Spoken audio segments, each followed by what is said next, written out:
Halo, balik lagi dengan gue di sini Tegar Irsyad. Game week 15 yang gelap udah selesai. Dan sekarang saatnya kita move on untuk masuk game week 16. Let's go.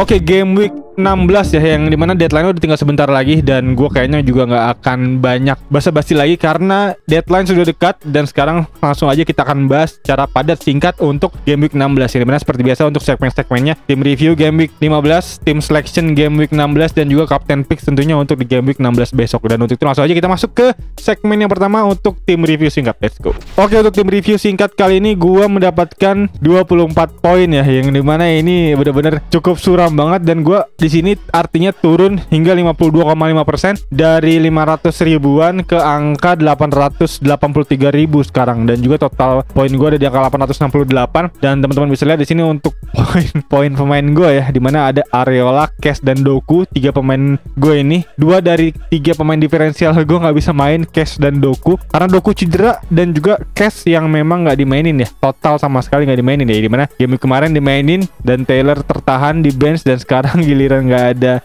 bench yang cukup heboh, Cash gue ini nggak dimainin sama Unai Emery. Dan juga untuk bench gue di sini ada Taylor dan juga Archer yang masing-masing hanya 2 poin untuk Archer, dan ada Taylor dengan 1 poin. Dan juga untuk pemain-pemain andalan kita ya, premium kita nggak bisa berbuat banyak untuk di game week ke-15 ini. Yang dimana ini salah satu game week yang cukup gelap ya untuk di musim ini, dimana Haaland lagi-lagi 2 poin, dan juga ini kekalahan ketiga City ya di musim ini ya. Dan sekarang artinya ada di peringkat keempat untuk di klasmen sementara Premier League. Dan juga di sini ada Son yang hanya 2 poin dan lagi-lagi menerima kekalahan ya, kekalahan melawan Everton. Ini dimana Everton mencetak gol yang bisa gue bilang cukup dekat jarak waktunya ya, dimana di menit-menit 70-an sampai menit akhir 90-an dia mencetak gol cukup banyak. Gue nggak ngerti kenapa, apakah mungkin bisa jadi karena stamina juga, karena di sini bisa gue lihat Son ya, Son ini kuning ya, 75% chance of playing. Dan kalau misalnya bisa kita lihat juga ya dari Instagram, di Instagram Son ini menangis nih di menit-menit akhir setelah dia diganti ya. Dan gue juga nggak tahu apakah menangisnya ini karena memang dia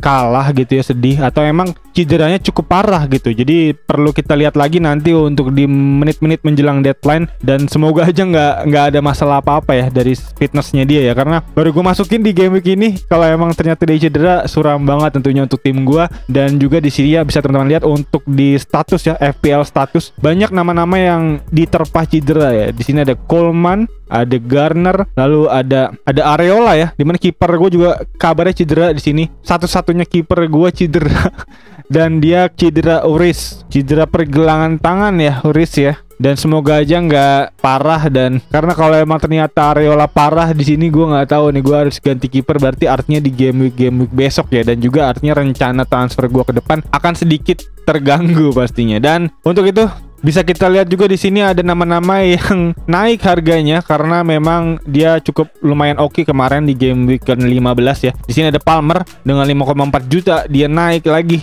Artinya di game week ini dia udah naik 2 kali ya, dari 5,2. Dan artinya ini rencana transfer gue semakin genting ya, karena budgetnya makin tipis pastinya, karena Palmernya naik terus dan juga Dokunya turun, dimana Doku kemarin turun 0,1 ya. Jadi ya semoga rencana gue di game week ke-16 untuk bisa mengeluarkan Doku dan memasukkan Palmer bisa terlaksana dengan lancar ya, karena rencana gue lagi juga di game week 17 dan 18 ini adalah momen krusial, karena gue kayaknya akan menahan dulu pemain City gue, karena memang Manchester City masih berhadapan dengan Luton, karena gue mau maksimalin 3 nama pemain gue melawan Luton ini. Dan juga nanti di game week ke-17 mungkin akan gue save, atau mungkin kalau emang masih sangat genting gue akan keluarin salah satu pemain City gue di situ, antara lain mungkin Doku atau mungkin Alvarez akan gue keluarin untuk bisa memasukkan Watkins atau Palmer ya di game week ke-18. Dan Son juga semoga aja gak terjadi apa-apa di sini. Masih gue lihat lagi nih ada double Son ya, Tottenham Hotspur knock 75% ya. Dan ya berikut info-info update terbaru, dan mungkin kalau ada update terbaru lainnya mungkin akan gue update di Twitter. Dan juga di sini langsung aja kita masuk ke segmen berikutnya untuk tim selection, di mana di tim selection gue kali ini kemarin gue udah melakukan early transfer ya, di mana early transfer untuk bisa mengeluarkan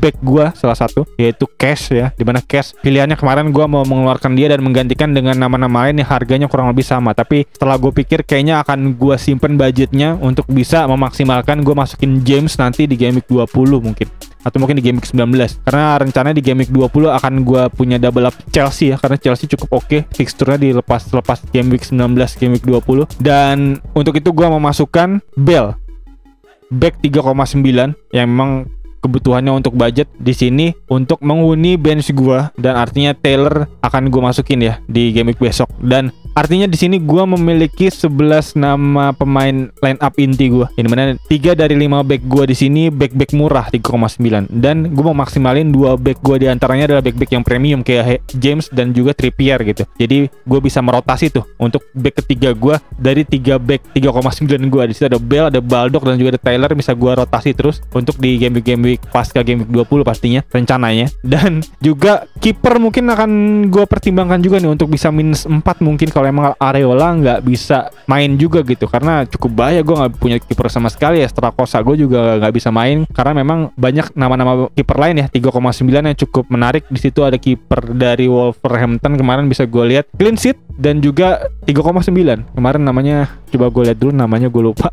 Bentley cukup mantep di sini, udah main 2 kali di 2 game week terakhir, dimana clean sheet dua-duanya. Jadi menarik banget nih untuk kiper ini. 3,9 masih harganya belum naik ke Dubravka, jadi cukup bisa dipertimbangkan karena Josesa udah 70% sih. Tapi memang untuk jangka pendek cukup menarik, tapi lagi-lagi berbahaya ya kalau misalnya bisa kita masukin ya Bentley artinya ya, karena 70% artinya udah mau sembuh nih. Jadi mungkin pilihannya ya Dubravka mungkin karena kiper utamanya Nick Pope yang cedera cukup panjang. Atau mungkin kalau emang Newcastle mau ngambil kiper lagi yang dimana diisukan akan ngambil De Gea dan juga atau mungkin Ramsdale, bisa jadi pilihan yang cukup oke tuh kalau misalnya bisa kita pakai. Dan langsung aja untuk pick team tadi, ini mana perubahannya bisa gua bilang tadi ada Bell ya, gua masukin ya di sini ya untuk pelengkap bench gua, menggantikan Cash yang memang udah mulai nggak dimainin gitu sama Unai Emery. Dan juga untuk susunan line up gua di sini ada Areola masih di kiper yang kemungkinan besar kalau emang masih nggak bisa main juga akan gua minus 4 dan gua ganti ke Dubravka. Lalu selanjutnya di lini belakang gua ada Dalot, Trippier dan Taylor, di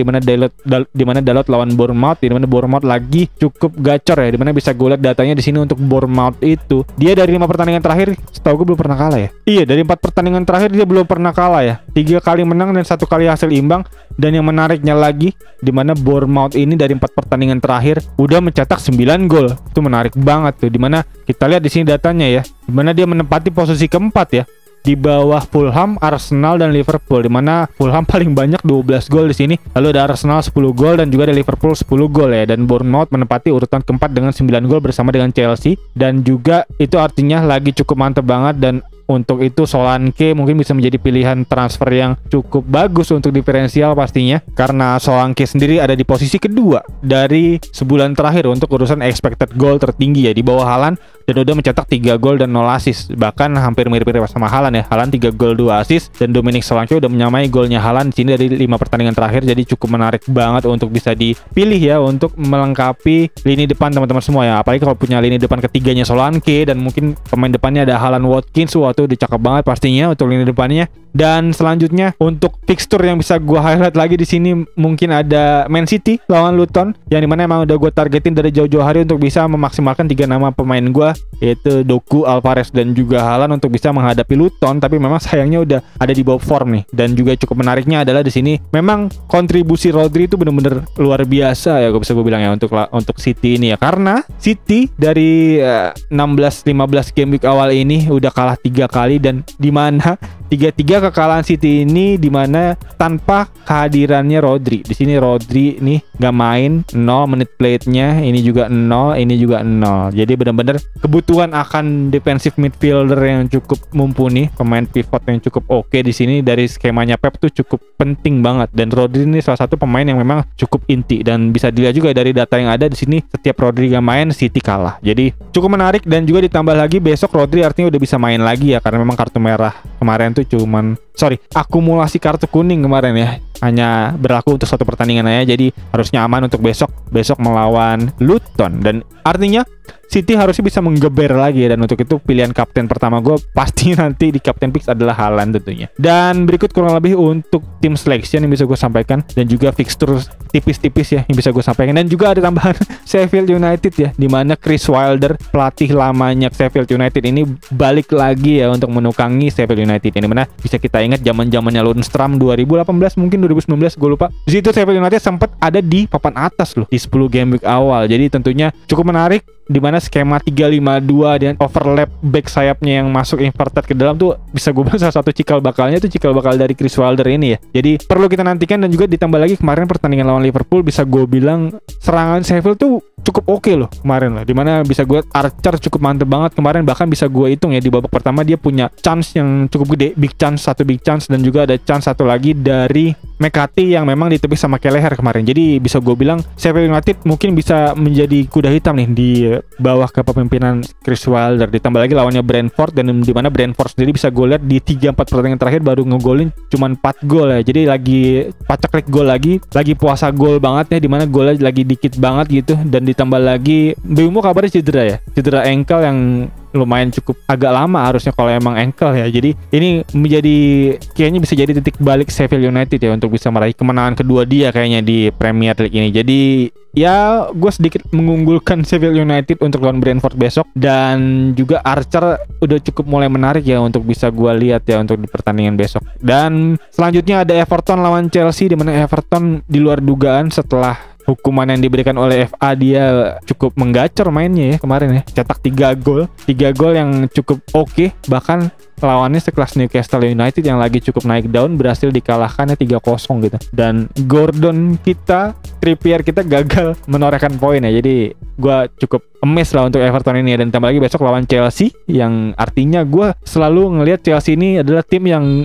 nggak bisa diprediksi ya. Kadang cukup mantep banget, kadang cukup ambiar banget gitu. Dan juga dari data statistik yang bisa gue lihat juga cukup menarik banget untuk Chelsea. Untuk expected goal tertingginya dari 5 pertandingan terakhir itu ada Chelsea, dimana Chelsea memuncaki daftar teratas ya untuk XG tertinggi di atas Manchester City, bahkan dengan total raihan 13 gol dan kebobolan 13 gol. Dan kalau kita bisa lihat expected kebobolannya, Chelsea itu 3 terbawah ya. Yang paling bawah ada Luton, 2 terbawah ada Tottenham Hotspur, dan 3 terbawah ada Chelsea. Jadi salah satu tim yang mainnya cukup open, dan tentunya konsekuensi yang harus didapat adalah kebobolannya juga cukup banyak ya. Terlepas dari golnya juga cukup banyak dan kebobolan juga cukup banyak. Jadi kalau misalnya bisa gue lihat mungkin pertandingan Chelsea Everton besok juga akan menjadi pertandingan Chelsea yang lumayan mirip ya di 2-3 pertandingan terakhir, yaitu banyak terjadinya gol gitu. Jadi cukup menarik. Ada Palmer di situ, dan juga gue udah nargetin Reece James ya untuk di game week 19 atau game week 20 yang cukup menarik juga. Dan selanjutnya di sini bisa gue lihat lagi ada Spurs lawan Newcastle, di mana Spurs lawan Newcastle yang bisa gue bilang juga cukup seimbang harusnya ya. Di mana Spurs, gue nggak tahu kalau Spurs ditinggal oleh Son besok mungkin akan cukup kerepotan karena banyak banget yang cedera, dan mungkin Ange harus mencari cara gitu untuk mencari penggantinya Son ya. Tapi kita harap tentunya Son baik-baik aja dan bisa main besok dan akan menjamu Newcastle ya di partai kandang. Dan ini tentunya menjadi PR juga nih untuk Trippier dan juga Gordon ya, apakah mampu membuktikan gitu nama-nama besar dia, apalagi di FPL, apakah mampu mencetak poin lagi gitu. Tinggal kita tunggu aja tentunya. Dan selanjutnya langsung saja untuk Captain Picks ya, singkat aja, di mana Captain Picks di sini tadi udah gue lihat datanya. Untuk XG tertinggi ada Chelsea, Man City dan Bournemouth dari sebulan terakhir, dan juga ditambah lagi ada Nicholas Jackson di sini di posisi ketiga ya untuk urusan expected goal tertinggi dari sebulan terakhir. Dan juga ditambah lagi Nicholas Jackson juga salah satu striker yang mencetak gol cukup banyak ya, 4 gol dan 1 assist, dan artinya itu cukup menarik harusnya Nicholas Jackson untuk bisa menjadi diferensial. Tapi gue tetap ya ngeliat Nicholas Jackson tuh salah satu striker yang memang masih perlu diasah lagi gitu, karena untuk clinical sebagai strikernya kurang, masih bisa gue bilang mirip-mirip, mungkin bisa gue bilang mirip-mirip Nunes ya, dimana beberapa kali, dan juga bisa gue lihat kemarin Nunes lawan Sheffield United 1 lawan 1 berhasil ditepis ya oleh Federingham. Jadi ya mungkin memang targetnya Nunes ya sejauh ini mengumpulkan assist ya, mungkin ya, kita nggak tahu juga mungkin. Dan juga kemarin yang patut gue acungi jempol adalah Liverpool berhasil menang dengan lapis ketiga dan lapis keduanya. Jadi maksudnya dia cukup keteteran ya untuk di pemain-pemain depannya, Salah gagal mencetak gol, dan juga beberapa pemain depannya juga gagal mencetak gol. Gakpo dan Diaz dan Nunes gagal mencetak gol, tapi di situ ada lini ketiga gitu kayak Van Dijk dan juga ada Szoboszlai yang berhasil mencetak gol gitu. Jadi tentunya cukup oke lah, cukup senang lah gue, cukup happy lah gue ngeliat Liverpool kemarin. Dan juga di sini balik lagi untuk Captain Picks, di sini gue balik lagi ada Haaland pastinya untuk pilihan kapten pertama pertama besok ya, dimana Haaland lawan Luton, dan juga selanjutnya ada Muhammad Salah besok lawan Crystal Palace, di mana Crystal Palace sendiri bisa gue lihat di 3-4 pertandingan terakhir belum pernah menang ya. Game week 15 lawan Bournemouth kalah 2-0, lalu di game week 14 Crystal Palace seri lawan West Ham 1-1, dan di game week 13-nya Crystal Palace kalah 2-1 dari Luton. Dan itu artinya cukup menarik juga sebenarnya untuk kita bisa ngaptenin Salah besok. Ditambah lagi Salah harusnya juga cukup fit karena dia kemarin diganti di menit-menit 60-an, jadi gue rasa dia akan main full harusnya di game week besok, mengingat lawannya Crystal Palace kalau dari klasmen tentunya masih lebih oke dari Sheffield United ya. Jadi gue rasa Klopp nggak akan main-main gitu untuk menyimpan Salah, harusnya dimainin lagi gitu di pertandingan besok secara full. Dan untuk itu Salah menjadi pilihan kapten kedua gue setelah Haaland pertama ya lawan Luton, dan kedua Salah lawan Crystal Palace. Pilihan kapten premium, pilihan kapten populer pastinya bisa harus kita ambil duluan karena untuk menjaga overall rank pastinya. Dan pilihan kapten yang diferensial ya, dimana diferensial kapten yang bisa gue ambil di sini ada di Spurs lawan Newcastle ya. Ada Son di situ, kalau emang dia nggak cedera atau dia aman dari cedera, gue kayaknya akan menempatkan Son sebagai alternatif kapten atau diferensial kapten ya, karena lawannya Newcastle yang dimana gue selalu melihat ya pertandingan big match, pertandingan yang cukup seimbang itu akan menghasilkan gol-gol yang cukup cantik atau enggak gol-gol yang cukup banyak ya. Dan juga tambah lagi seringnya juga gue lihat pertandingan big match itu pertandingan yang memang menarik untuk ditonton, nggak ngebosenin pastinya, nggak layaknya tim yang low block itu cukup ngebosenin pastinya ya, karena bolak-balik hanya ada satu tim yang mendominasi tim lainnya gitu, yang membuat pertandingan bolak-balik hanya passing aja di tengah, itu cukup boring pastinya. Dan gue ngeliat Spurs lawan Newcastle ini adalah tim yang cukup seimbang dan mainnya pastinya akan cukup open, seperti halnya Bournemouth lawan MU, dimana Bournemouth lawan MU ini bisa gue lihat Bournemouth ini lagi naik-naiknya nih, lagi hangat-hangatnya nih, dan juga ditambah lagi MU juga lagi cukup naik juga habis menang kemarin, dan ini akan gue prediksi akan jadi pertandingan yang banyak tercipta gol nih. Dan tentunya Solanke, Garnacho mungkin untuk bisa menjadi nama-nama yang memang menjadi ujung tombak pencetak gol yang cukup lumayan oke untuk bisa jadi diferensial. Dan berikut kurang lebih untuk tim kapten pick yang bisa gue sampaikan. Haaland pertama, kedua Salah, ketiga Son untuk bisa dipertimbangkan untuk bisa menjadi kapten di game week ke-16 ini. Dan kayaknya itu aja, udah lumayan lama nih, hampir setengah jam. Dan untuk teman-teman yang punya pertanyaan, masukan, saran, kritik, nama-nama lain yang terlewat dari gue, bisa feel free langsung nanya aja di kolom komentar di bawah, nanti bisa gue jawab semampunya tentunya seperti biasa. Dan juga untuk teman-teman yang punya masukan nama-nama lain atau mungkin punya pertanyaan juga tulis aja di kolom komentar di bawah, nanti akan gue jawab semampunya tentunya seperti biasa. Dan untuk teman-teman yang baru nonton bisa langsung klik tombol subscribe dan lonceng di bawah agar teman-teman gak ketinggalan video-video seputar fantasi Premier League lainnya tentunya dari channel ini. Dan iya, kayaknya itu aja. Selamat bertanding tentunya, selamat menggacor, semoga panah hijau tentunya untuk di game week 16 ini. Dan kayaknya itu aja. Sekali lagi thank you buat yang nonton, untuk teman-teman, dan as always seperti biasa gue Tiga Irsyad, peace out.